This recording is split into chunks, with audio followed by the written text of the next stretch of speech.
कभी कभी हम सोचते हैं ना कि क्या किसी इंसान का अच्छा होना, उसका नेक दिल होना, उसकी किस्मत को बदल सकता है। आज हम एक ऐसी ही कहानी सुनेंगे। ये कहानी है गोविंद नाम के एक किसान की, जिसकी जिंदगी हमें भाग्य, दौलत और इंसानियत के असली मतलब पर सोचने को मजबूर कर देगी। तो चलिए इसी सवाल से शुरुआत करते हैं। आखिर एक इंसान की किस्मत बदलती कब है और कैसे? क्या ये सब बस इत्तेफाक होता है या फिर हमारे अपने काम, हमारे कर्म ही हमारी किस्मत लिखते हैं? गोविंद की ये कहानी इसी सवाल के इर्द गिर्द घूमती है। तो कहानी शुरू होती है सूरजगढ़ गांव से, जहां एक किसान रहता था, गोविंद। पूरा गांव उसे उसकी ईमानदारी और अच्छे दिल के लिए जानता था। पर किस्मत देखिए, कुछ साल पहले गांव में एक ऐसी महामारी फैली कि उसका सब कुछ तबाह हो गया। एक हंसता खेलता परिवार अब गरीबी और बीमारी के अंधेरे में जीने को मजबूर था। हालत इतनी बिगड़ चुकी थी कि घर में खाने को एक दाना तक नहीं था। गोविंद के बच्चे भूख से रो रहे थे, बिलख रहे थे। और बच्चों को इस हाल में देखना किसी भी बाप के लिए सबसे मुश्किल होता है ना?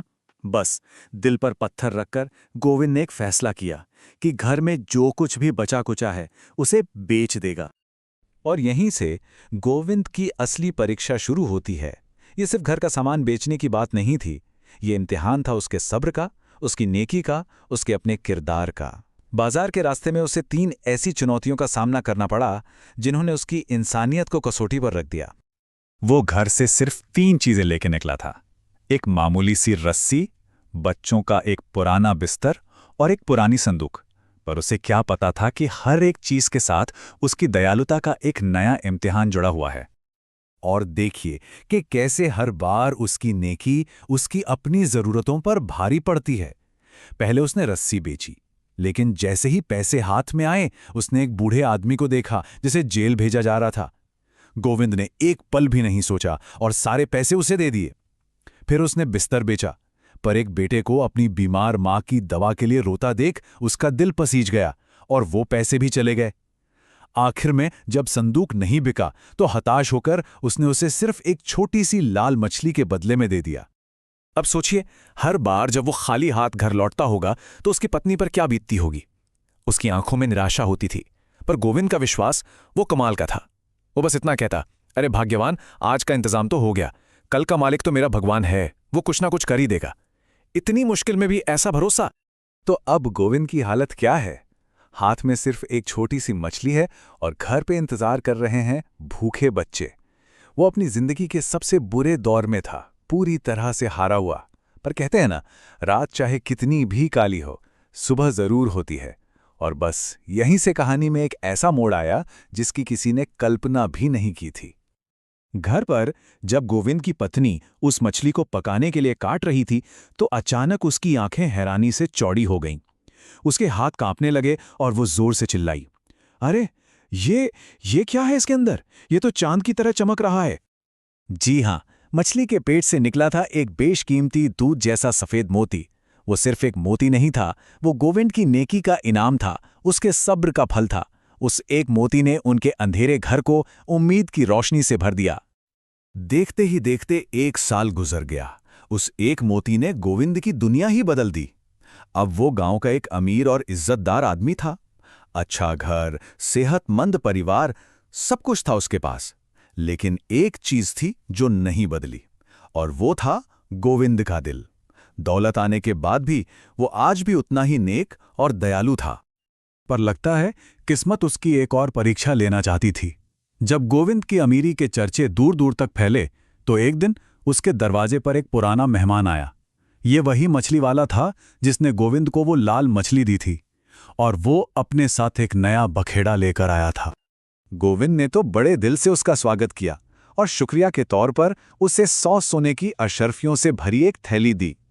पर उस आदमी की आंखों में सोने की चमक देखकर लालच जाग गया। उसने थैली एक तरफ फेंक दी और बोला, ये भीख नहीं चाहिए मुझे, तुम्हारी आधी दौलत मेरी है। वो मोती उस मछली से निकला था जो मैंने दी थी, इसलिए उस पर मेरा हक है। बात इतनी बढ़ गई कि सुलझने का नाम ही नहीं ले रही थी। तो आखिर में यह मामला इंसाफ के लिए पहुंचा सीधा राजा के दरबार में। अब फैसला राजा को करना था। राजा बहुत समझदार था। उसने उस मछली वाले की आंखों में लालच साफ साफ देख लिया था। तो उसने एक तरकीब सोची। उसने बड़े शांत होकर कहा, ठीक है, अगर तुम सही हो तो कल उस मछुआरे को गवाही के लिए लेकर आओ जिससे तुमने वो मछली खरीदी थी। अगले दिन मछली वाला पैसों का लालच देकर एक झूठे गवाह को ले आया। राजा ने उस गवाह से बड़ी चालाकी से एक सवाल पूछा। उसने कहा, जरा याद करके बताओ, क्या तुमने ही 1 साल पहले इसे वो सुनहरी मछली बेची थी? लालच में अंधे उस झूठे गवाह ने फौरन हां कर दिया। वो ये भूल ही गया कि असली मछली तो लाल रंग की थी। बस उसका झूठ पकड़ा गया। राजा के बस एक सवाल ने दूध का दूध और पानी का पानी कर दिया। पूरे दरबार के सामने 2 तरह के इंसान खड़े थे। एक तरफ था गोविंद, जिसकी ईमानदारी और नेकी सोने की तरह चमक रही थी, और दूसरी तरफ था वो मछली वाला जिसका लालच और झूठ कोयले की तरह काला था। राजा ने मछली वाले को धोखेबाज करार दिया, लेकिन फिर राजा ने एक ऐसा फैसला सुनाया जिसकी किसी को उम्मीद नहीं थी। वो गोविंद की तरफ मुड़े और बोले, गोविंद, इस आदमी ने तुम्हें धोखा देने की कोशिश की है, इसलिए इसकी सजा क्या होगी ये फैसला अब तुम करोगे। और यहां गोविंद ने जो किया उसने सबको हैरान कर दिया। उसने हाथ जोड़कर राजा से कहा, महाराज, इसे माफ कर दीजिए। सिर्फ इतना ही नहीं, उसने वो 100 सोने की अशर्फियां भी उसे दे दी। गोविंद बोला, महाराज, अपनी गलती का एहसास ही सबसे बड़ी सजा होती है। गोविंद के इस नेकी को देखकर उस लालची आदमी का दिल पिघल गया। वो शर्म से पानी पानी हो गया और रोता हुआ गोविंद के पैरों पर गिर पड़ा, माफी मांगने लगा। उस दिन के बाद गोविंद सिर्फ एक अमीर आदमी नहीं, बल्कि अपनी नेकी के लिए पूरे राज्य में एक मिसाल बन गया। तो इस पूरी कहानी का सबक क्या है? सबक ये है कि ईमानदारी और नेकी वो असली दौलत है जिसे कोई चुरा नहीं सकता। लालच? हाँ, लालच शायद कुछ देर के लिए आपको फायदा पहुंचाता हुआ दिखे, पर आखिर में वो इंसान को डुबो ही देता है। गोविंद की असली दौलत वो मोती नहीं, बल्कि उसका नेक दिल था। और आखिर में एक सवाल हम सबके लिए, कि असल में जिंदगी की सबसे बड़ी दौलत है क्या? सोना चांदी, धन दौलत, या फिर गोविंद की तरह एक नेक और साफ दिल? इस पर जरूर सोचिए।